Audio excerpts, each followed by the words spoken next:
It's Kass, and we building it UlstnMedia. They said, I give a damn if he was living life right. You grab a nigga by his neck, make sure you take that nigga's life. 6 shots, another black man dead. And they said, why he young, attack that black man head. And they said, I give a damn if he was living life right. You grab a nigga by his neck, make sure you take that nigga's life. Kass, I'm glad you decided to, you came in and joined us, man. You know, this is You Listen Build series. It's a platform specifically for independent artists and creators, you know. And I'm so glad to have you on, man. You know, artists, activists, all around hustler, man. You know, how you feeling, man? I feel good, man. I can't complain. I mean, like you said, life be life, but I can't complain about nothing. That's what's up. But what I like to do, man, is I like to kind of start from the beginning and then work our way up. Mm-hmm. So my first question is, how would you describe your childhood? I had a decent childhood. Outside of my mom died when I was 9, so outside of that, yeah, I had a decent childhood. It was I was raised by my grandmother and my older sister. Yeah. Okay. So I mean, it's a backstory to all that. I'll be trying to say that for the album when the world listening, but I mean, I give you the backdrop. But my mom was shot 9 times, and my step-pops was shot 9 times. Yeah. Oh, so man, that's man. How was that? I mean, like growing up with your grandparents, did you when did you realize that, you know, your grandparents, did you always know your grandparents were your grandparents? Yeah, or was it so I'm adopted, but I'm adopted by my actual grandparents. Okay. Yeah, so like I grew up with my family, but just when that happened, I moved with my grandparents. Oh, man. Yeah. That's it sounds like some shit off a movie. Yeah, I mean, it's nothing to laugh at, man, but that's you gotta laugh through the pain. Yeah, that kind of explain like some of your my music. Yeah. So I mean, like, how was it, you know, growing up? You know, are you originally from St. Louis? Yeah, I'm from St. Louis. Okay, so how was it like growing up? You know, grade school, high school, stuff like that? Grade school. So I always went to school in U City in grade school, no matter where I lived. So when I lived on East John, I went to school in U City. When we lived in Holdermont, I went to school in U City. I always lived on the west side, though. So I grew up on the west side. And like I said, I had a decent childhood coming up, but I seen a lot. So it kind of molded how I move, how I act, how I react to things. In the situation with my mama happening, that kind of, I won't say it made me hard, but I'm nonchalant to a lot.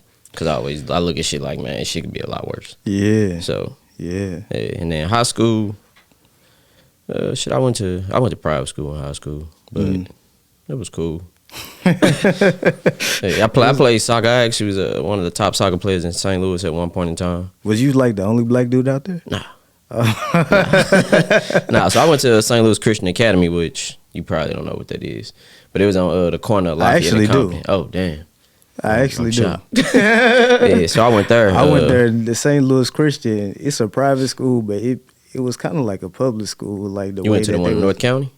No, like the one that you talking about, right off Lafayette. Because I had this with me. It was kind of like I went through like a round of private schools for a minute. Yeah. So I had a brief stint at St. Louis. That's how I know it, man. So I went there my first 3 years, but I graduated from Cardinal-Ritter. That's what's up. But I really went to Cardinal-Ritter all 4 years without going there. I feel you already know how it go, man. So what made you want to rap? I mean, I grew up around music in some capacity, or art in some capacity. So like my mom wrote poetry, my older sister draw, my uncle draw, and then my uncle's one of my uncles a DJ as well, DJ Nasty Nino. So I kind of just grew up around music, and then I danced actually prior to rapping. Okay. So I could dance. That's what I really be doing. But yeah, so I was gonna do music in some type of way, and then, like I said, the situation with my mama happened, and it just kind of gave me a little more to talk about, more of a story, more of basis to talk about something. Got you, man. When did you realize that you could rap? I've been rapping since like 2nd grade. That's when you realized that you could? You just start spitting in the 2nd grade. Well, I won't say I realized, but somebody was like, hey, you can actually rap. Yeah. And then I was like, oh, okay, cool. And I kind of dived into it. But I actually don't really listen to rap like that. for you, that kind of makes sense. Yeah. For other artists, maybe, but for you, that do kind of make sense. Anyone who's familiar with you and the way that you do music, I can see that. But so I wanted to ask you, what inspired the song "Emmett Still"? Mike Brown. Okay. Literally Mike Brown. So when that happened, so I guess around that same time I was learning a lot about history, trying to tell people like what was really going on. In a sense, waking people up. I don't even like saying waking people up, but just kind of sharing knowledge that I was getting, and it was frustrating me because people would be like, "Nigga, you think that really happened? Or you think they really do this?" And they'd be like, "Nigga, you think they would?" Yeah. So yeah, so it just stemmed from like a lot of raw emotion, pain, hurt, feeling like you can't really do nothing. And then how the news just portray everything in St. Louis is always like, oh, it's bad, it's bad, it's bad. Yeah. But it's like, why is it bad? What's contributing to that? Exactly. Exactly. Yeah. I mean, like, just the song itself, man, I think you did an excellent job, like, capturing the emotions and feelings. I mean, when it first come on, like, the singing and, I mean, it take you there, man. That was my intent with that project. It was definitely experimental with the live instrumentation, but my intent was to make people feel some type of way. Yeah, man. And I'm curious to know what you would think about the video when we done with that. Then. Oh man, you know you gonna get my input for sure, man. Like, so the cover art for Emmett Still, it's a picture of Emmett Till with the gold watches on. I see you got the two gold. And the check. What is that? Was kind of putting me into that picture. Okay. Yeah. So that's actually the old cover art. Yeah. I know, but I'm just speaking about the original song because, and we'll get to the other part. But I just want to. Yeah. So that basically was just me kind of. If you've seen it and you know me, you'll understand. It's like, oh, you'll really feel it because it's almost like, oh, that's me. Yeah. But it's really just like any black man that see it is like, oh, that can't be me. Yeah, I mean, I definitely took it as this could be you too. Yeah. You know what I mean? As another black man. So, what is the new civil rights music? It's more of a war cry versus like the slow, dirgy music they used to have back in the day where it's like, we shall overcome. It's like, nah, we're not doing that. We're not doing that this time. It's like we already tried that. So like in the song, I think Stay Alive, I say the only thing we ain't tried was we lose one, take two, the only thing we ain't tried. So I'm not necessarily advocating for violence, but if I turn my other cheek every time, you're just gonna be like, oh, you just a bitch ass nigga, I'm gonna keep smacking. Yeah. So I gotta do something. Fight fire with fire sometimes, not all the time. Definitely feel that. So is that what inspired the song 6 Shots? No, who was shot 6 times? I think that was Philando Castile when he was in the car. I thought you was talking about Mike Brown. That too. I mean, Mike Brown was a contributing factor to everything just because I'm from St. Louis. Yeah. So, and that being like on a national stage, it contributed to everything. Yeah, Mike Brown was shot 6 times, 4 in the arm, 2 in the head. See, I didn't even know that. Yeah. I mean, it's a lot of people feel like the 2 shots to the head was like execution style. It's people believe. I'll be honest with you, I don't know all the details. I rap off of feeling. Like I don't really be trying to. This is exactly what we finna do. Yeah. Nah, I gotta feel that shit. Like if I don't feel it, I'm just not gonna do it. Yeah, I mean, like, cause in the songs, and well, I get to the cover art because like in the original cover art, because I know you redid it. Yeah. It's like American flag with Uncle Sam in front of it, and you got like a gun. Uncle Sam has a gun to his head. Yeah. How did you decide on that cover art, man? I go off a feeling I had. I did. So originally it was like before that it was a police at a firing range and it had 6 pictures, and it was silhouettes and it had I think Philando Castile, Alton Sterling, Tamir Rice, Trayvon Martin, Mike Brown, and I think somebody else. And the police was shooting at 6 targets. And then Seals actually painted that picture. He made that picture. It's a painting at the crib. So I was like, yeah, hey, bro, I'm going to send you the track. listen to it and just paint something up for me for promotion purposes. And then that's what we came up with after that. So, man, very powerful cover, man. Like I wanted to go over like some of the lyrics in the song and just ask you, you know, your commentary on what inspired those lyrics. So in 6 shots, you said 6 shots, another black man dead, and they said, while he young, attack that black man head. And they said, I don't give a damn if he living life right, you grab a nigga by his neck, make sure you take that nigga life. Well, that's the last part talking about George Floyd.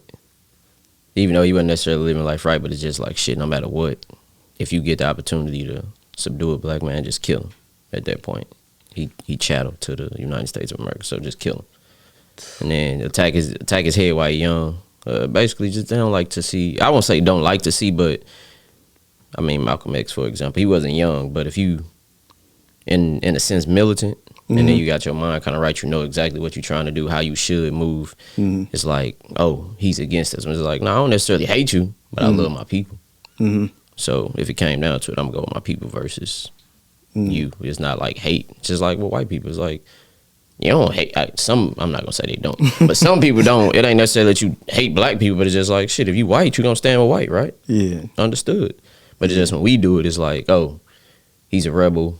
He's against us, or in Kanye's case, like he's anti-Semitic and all that. It's just, they demonize anything you do, and it's like, I know exactly what I want to do, and it doesn't involve you. Yeah. So. Yeah. I mean, another lyric I'll go over, you say, hey, young nigga with the 100-round drum, not telling you to put it down, just switch up where you send your rounds, son. That's blatant, you know what I'm saying? It's just like, look, man, there's so many people, so many young people that, like, everybody got guns. Everybody can shoot each other. Like, you can shoot your brother or the next nigga on the next block. But when, like, George Zimmerman, to be exact, killed Trayvon Martin, I'm sure it's a lot of niggas in Florida with guns that then shot somebody with the same skin tone or complexion, but he's still walking the streets. Yeah. And it ain't like, you ain't got to die for the plight of your people. I understand that, because some of your people don't care about that themselves. But it's like, you can go shoot somebody just over some turf, but you can't do nothing about that. Like, and if you've gotten away with murder, you can get away with that. Just figure out, know what to do. So you saying, like, because the way that I took it is like, okay, we doing this amongst one another, but what are we really defending? Exactly. It's like, yeah, like you can shoot. I know you can shoot your gun, obviously, because you do it every weekend to the dude across the street. Right. But what's your purpose in that? Yeah. Like, switch it up. So, you read the Spook Who Sat by the Door? Haven't read it yet. You should tap into it. I'll buy the book for you. I done bought that book 4 times. I read it and give it away. You know, that's it's shameful that I haven't. You shouldn't even be shameful. I mean, the time and the right, when it's time for you to read it, you read it. But I mean, that book itself, because it's not too many you get past me. You know what I mean? But that's one. You caught me. That book, bro. Yeah, but it's so wild, man, because like I'm sitting here talking to you, and it's like an old adage I know you probably heard about the weakest person being the loudest person in the room. Yeah. And it's like with you, it's like the adverse, you know, which is the saying is the quietest person is usually the most deadliest person in the room. Yeah. And you have a very calm demeanor to you, but you writing these lyrics about getting down. Yeah. You know what I mean? So I just found that to be very interesting. I said, like, anything I write, bro, I feel that I live that. Like, I'm a firearm instructor. Quiet as kept, just extremely quiet, but I'm a firearm instructor. Like, I competition shoot, so it's like, I don't pull I always carry a gun, but it's like, you would never know that. Yeah. Because if I pull it, I'm hitting whatever I'm aiming at. So it's like, I be chill. I don't want no conflict, though. Like that's how it usually is. The people who are the coolest, the calmest, they the ones you really don't want to get on their bad side. Just trying to chill. Man, so in that song though, like you mentioned how you were studying for your next upcoming project, and you had named some literature: Do Jim Crow, Tuskegee Syphilis Study, The Black History of the White House, Souls of Black Folk. I mean, I just never heard of an artist preparing for a music project. I had to really like just dive into what I was really getting into, like know exactly my jargon or my verbiage, vocabulary when it came to it, like know exactly what I'm talking about.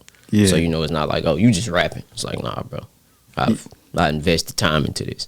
Yeah. So like the project itself, shit, I probably recorded most of them songs in 2016, bro. I mean, like, the way that it sounds and the way that it comes out, I mean, you definitely made sure that it was on point, and because we hear about artists being serious about their work, but I've never heard of somebody actually doing more studying on Black history to make sure that the content was more potent. Yeah. And like I said, at the time, I was coming into like just learning a lot of history, so it was like a domino effect, I guess. Yeah. You ever read the new Jim Crow? Yeah. That's heavy. I've read that mother 3 times too. Like I'm the type of person. If I buy a book and you be like, I want to read it, man, when I'm done, you can have this motherfucker. I just go buy it again. How many people have you given books to? I wouldn't say it's a whole lot because everybody don't be into what I be reading. Okay, because I stopped like a couple times because I give people books, right? And I remember one book I gave away, one of my favorite books of all time, the autobiography of Malcolm X. No, well, it wasn't that book. It was Malcolm Speaks. Okay. I gave away that book. This fool didn't read it. The person I gave it. I said I don't even follow up. I ask if I see you, but I ain't gonna ask you too many times. I gave you the book, you got it now. Whatever you do with it after that. Yeah. So you don't even ask no more. So, okay. Because if you read it, I gave it to you, so you'll just by default tell me at some point, be like, oh yeah, I finally read that, man, XYZ. And that's how it panned out like that every time. Okay. So, okay. I feel that, man. Yeah. So why did you name your EP Numb and Needles? It's Numb and Needs. Numb and Needs. So that was the original name before it was the new civil rights music. Mm-hmm. And then the Numb and Needs is like, I mean, when you feel pain, you need your vice, whatever that may be. So it's just like you getting numb to it. So kind of desensitized in a sense because it's constantly being on TV. So that's where you get numb, and then your needs is just like whatever vice you need, alcohol, weed, whatever drug people do. So we reverted back to it because the PR team I was working with, they was like, yeah, if you call it the new civil rights music off back, some people might be like, yeah, I ain't listening to that because it say the new civil rights music. And I understood that. So it was just like a pivot. That would actually make me wonder. See, I mean, just give or take, but it was like they were basically saying if you want to be underground, we could probably rock with that. Mm-hmm. So even the artwork, like I could show you some of the actual artwork.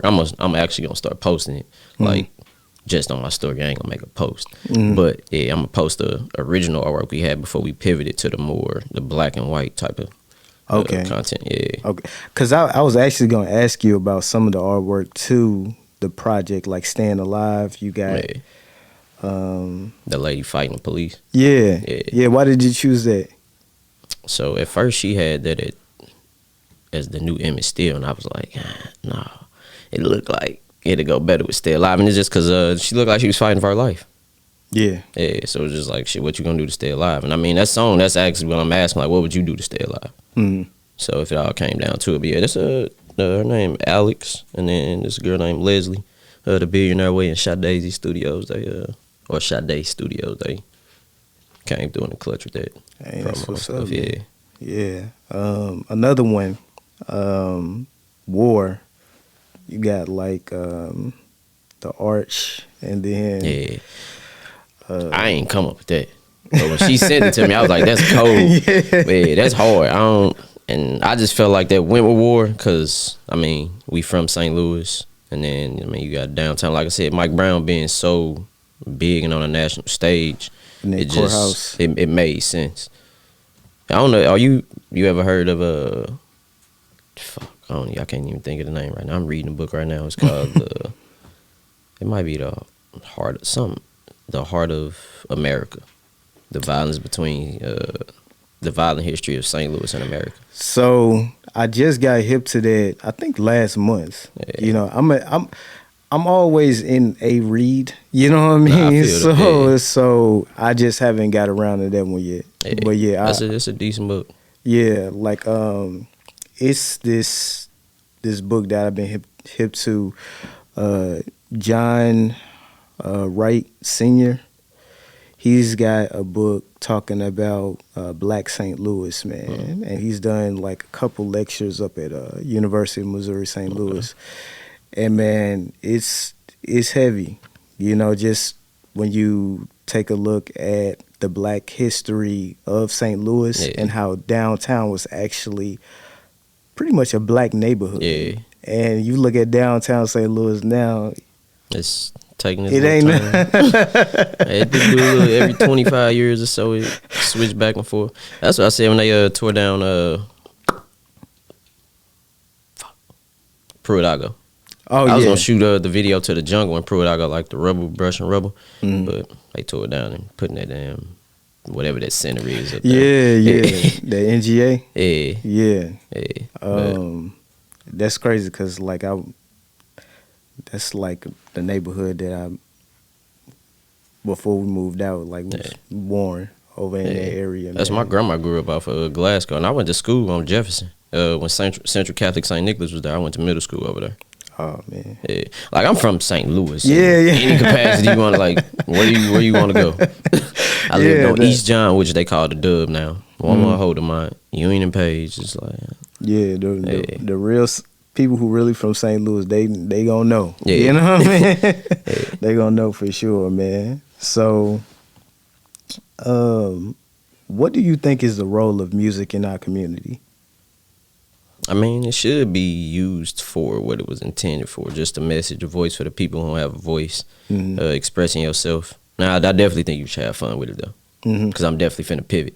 I'm dropping the project soon to pivot from the new civil rights music. But, man, just supposed to be a voice in your expression, your form of expression.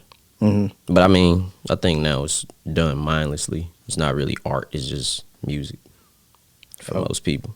Yeah, I mean, we was just having a conversation over here, like just the lack of diversity in like a lot of mainstream music. Yeah. You know, I think that's my biggest critique. You know what I mean? It's not a lot of Kass, not a lot of Emmett Stills on the radio. Yeah.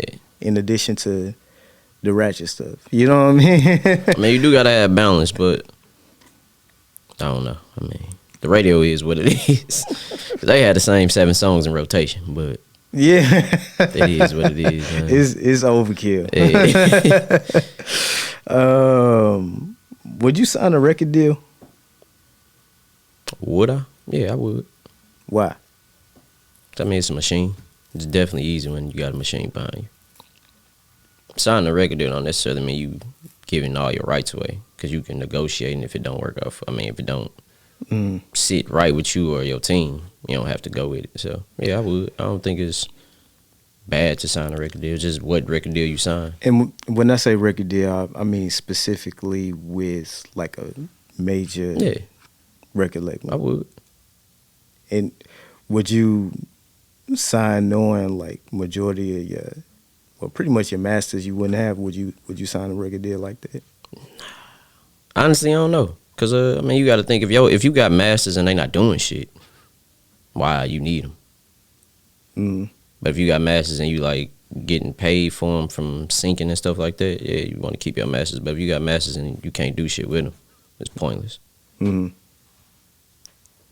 it's because I asked this question in my last interview, and the answer was pretty much the same. I mean, because pretty much the same. You just got to know what you trying to do. Like, what's your goal with your music in the long run? What you trying to do with it later on? Okay. I would say. Yeah, like my thing is, because my platform is specifically tailored to independent artists, and I try to promote artists maintaining their masters and their publishing. That's something that, I want to provide a platform for people to have that, because I think it's important, especially when we seeing how so many artists, horror stories about how they done sold all of these records and done all this stuff. Never got paid for it. They either didn't get paid or didn't get paid what they was worth. You know what I mean? But I think that come down to like, man, you can sign a deal and then not have none of that. It could just be like, it becomes a partnership. If you're doing 80-20, that's a partnership. And you winning on the upside. So, I mean, you can sign with a big label and it just be a partnership versus you being like, oh, I signed everything over. So you saying you would only do a deal if you kept your masters in publishing? For the most part. I would only do a deal that benefits me. Like, the reason you would sign a deal is because they got a bigger stage, got a bigger platform, bigger network. Not because they really know music, because they extra artistic. They just know the right people. So I wouldn't sign a deal if it's going to hinder my artistic approach at all. Because then it would just take me out of it. It's like it's not authentic at that point. Okay. Yeah. And I'm heavy. Like I draw in my spare time. So it's like my artwork, I really be invested in the art. So it's like if you hindering anything that's artistically going on with me, I'm not fucking with it. I got you. Do you think artists are being themselves in their music? I don't know. I don't know. I feel like people be trying to be weird now, or just trying to be different, or trying to just get some kind of shock value. But also at the same time, I think shock value is cool for some artists. Like you get the shock, get their attention, and switch up and be like, all right, this is who I really am. Well, I think when everybody doing the same thing, then it's yeah. I mean, it becomes cookie cutter concept. If it's easy, shit, microwave it. Put it in the microwave. We can get hot fast. Get the money. And that's what most people think is like me. I mean, of course you want to make money. You want this to be your main source of income. But like I said, I like the art of the shit. So it's like I'm going to be invested in it. I don't mind the slow build. Gotcha. What do you think about St. Louis high-speed music? I'm finna ask you what that is, bro.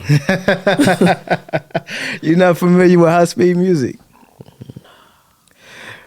It's a particular type of style. Is it like damn,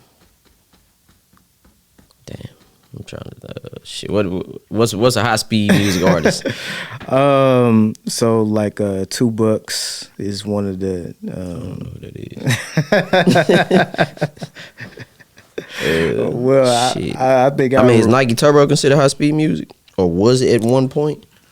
But I ain't even listen to whole Nike Turbo. I listen to like the later music. I think. I don't know if that's a good question to ask Nike. I don't know if he would consider himself a like Jizzle Bucks maybe. Is that high speed music? Jizzle's done some high speed. If it's old Jizzle, I only know when he got out the last time. Yeah, I kind of got hip to him. Jizzle has done some, but it's a basic like 30 Deep Grimy. I'm just trying. I'm throwing out names that I possibly came across the song. He's done some. Yeah, like I ain't really familiar with the high speed music scene. Oh, okay. Yeah. But it's a very popular style of music. LA Foes. Is that high speed music? Yeah, Foes does. But I mean, them niggas can rap though. Yeah. Shit, I mean, it ain't necessarily it ain't got the most substance per se, but it got substance to the right audience, like people who live a lifestyle that's substance. But if you just talking musically, I probably wouldn't have substance to your everyday person because they not living that lifestyle. They not jigging, bucking, and booming. So it's probably not fair to have you answer too much since you don't really know too much. That's what I'm saying. That's what I say. I mean, the people I do know, or I would consider high speed music, I guess, them niggas can rap.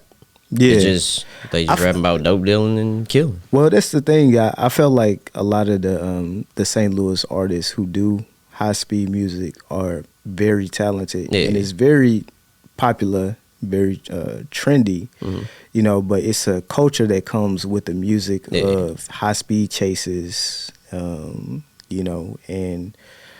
promoting, you know, stealing cars and you know, that sort of stuff. Yeah. So I didn't know if you knew anything about it. Not for you know, real. you know Yeah. that you wanted to kind of give some commentary to. You know, I mean, I would say But- even not knowing much about it, just with different music lanes, I've come to be like, man, you gotta appreciate people for their respective lane. Yeah. Like I don't expect Soulja Boy. I don't expect somebody to be like Soulja Boy and J. Cole.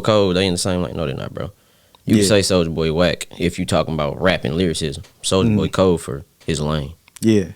So I don't know about Cole. But I mean, for it's crank that music and shit. Soulja Boy was cold, but it's just like people got their respective lanes. You can't be like, oh, I don't know if I could ever agree on your code. But for lack of better words, but he in his lane popular, he cool. yeah, in his lane he popular, cool. But I yeah. wouldn't put him with Kendrick Lamar, J. Cole, Yeah. shit like that. Yeah. It's like that ain't his lane, so I'm not finna compare him to them.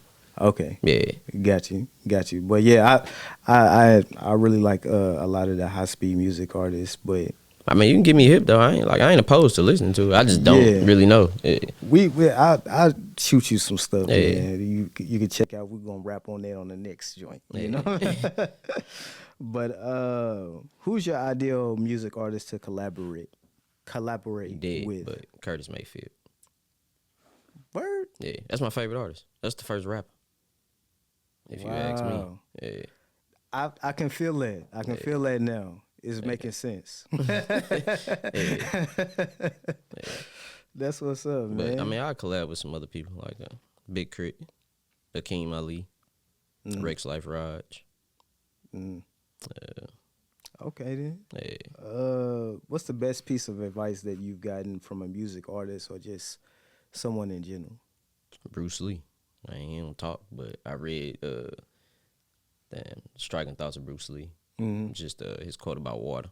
Said, "Be water, my friend. It can flow, it can crash. You put water in a cup, it becomes a cup. Put water in a bottle, it becomes a bottle." And water is like, it literally flows, and it can flow smoothly, or like a tsunami, it can crash and destroy some shit. Yeah. Just depends on how you want to be water. Yeah. So Man, heavy. What do you think about artists using drugs or any substance to get creativity? I don't think there's anything wrong with it per se. If you overdo it, I mean, because that's you and how that's you and how you get your juices flowing. If you got a vice and that's what you need to get your So do creative that. juices flowing. So I mean, do I it. not necessarily do it like that, but like a lot of people say they use drugs and don't. It's just what's popular when you rapping. So, I mean, I can't. I'm not the one to judge. You know what I mean? Shit. I mean, I don't smoke, but I drink like a fish. Yeah. So it's like I can't really judge you. Like one ain't better than the other. Now if you doing shit like heroin and shit, hey, you might slow down a little bit. But even then, so I mean, my favorite uncle was depending a on your heroin addict. level of creativity, you know. I say my favorite uncle was a heroin addict. That's why I say it's like I don't know, man. I understand. I just gotta understand it. So I mean, more about the upbringing. Like I've been around so much shit that it's just like, bro, Yeah. if that's what you do, why you do it? You can explain why you do it. Understood, bro. You tried to get help. Nah, yes. I If it ain't just work. want to be on the record that UlstnMedia does not promote any We're not promoting drugs, guys. I'm just saying. or I substance understand. abuse Yeah. to do anything good. Yeah, I mean, because I used to smoke when I smoked. I used to smoke in the studio. But I mean, I feel like it just comes with the atmosphere, though. That's the culture, like rap culture, drugs. Music, I mean, that's money. definitely part of a musician's lifestyle is, you know, drugs, alcohol, stuff like that. So it makes sense that an artist would be like, whatever. Just don't overdo it, I would say. Yeah. So like when I'm in the studio, I don't do shit now. I might like have wine or some shit, but I don't really do shit in the studio now. Gotcha. What were some of your biggest music influences growing up? Curtis Mayfield. So I grew up on like I said, my grandmother raised me and my great uncle. So I grew up listening to Curtis Mayfield, Temptations, Four Tops. My uncle that was a DJ. There's two of them. I listened to Bone Thugs and Harmony, Do or Die for certain, Twister, Nelly, of course. Yeah, but it's mostly like soul music. So Al Green, Barry White, Marvin Gaye. Chick Webb, he not even singing, but he from like the 60s. He was like a 4'11" drummer, cold as hell, from the big band era. So him, Muddy Waters, Ella Fitzgerald. Like I said, I don't really listen to rap like that, bro. Man, yeah, this is explaining a whole lot. Yeah. So how significant do you think the radio is in influencing what we hear? At one point, I would have said a great deal. Now, I don't think it's that significant because a lot of people not even listening to their radio in the car; they listen to their phone. Mm-hmm. So, just depend. I guess depend on your age. If you're young and you ain't got no choice when you get in the car, you're gonna have to listen to whatever your people's listening to. But our age group, I don't think it's that significant. So we do listen to the radio from time to time because we know they play the same 7 songs. Mm-hmm. But I don't think it's as significant as it once was. Do you think the radio station is playing what people want to hear? No. I think the radio station is doing what you do in marketing. You tell people what they want to hear. And if you play it enough, or if I show it to you enough, you're going to be like, this is what I want. It's not really what you want. You've just been programmed to be like, all right, this is what I want because I done heard it so much.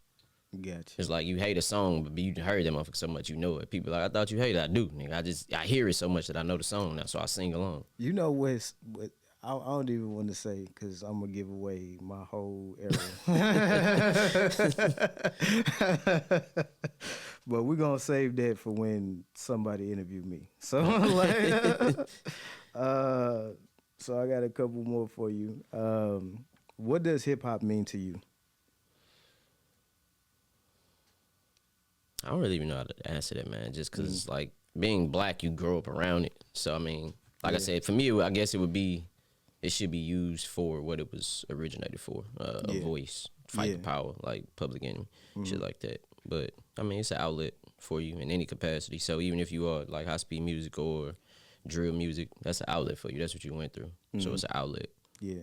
And it is unfortunate that it almost come off like they be promoting it, but it's like, nah, this is my life experience. Yeah. So that's another reason where it's like I can't. When it come to music, it just be like, what's your experience? Yeah. And how you want to tell your experience.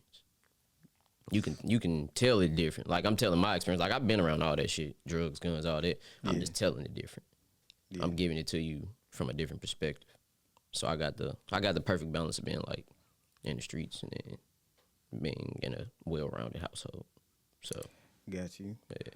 This is my last joint, man. It's probably one of the most important questions of your whole interview. Who's better, Tupac or Biggie? If you want me to be honest with you, I can't give you a complete answer like that. I ain't gonna sit up here like everybody else and be like, this person better. Because I ain't never really listened to neither one of them like that to be like, oh, this person is better than this person. Do Biggie got some songs that I like? Yeah. Do Tupac got some songs that I like? Yeah. Tupac more relatable. Yeah. Most of his songs are clear cut, straight to the point. You got to give a definitive answer, man. Come on. I don't. I don't.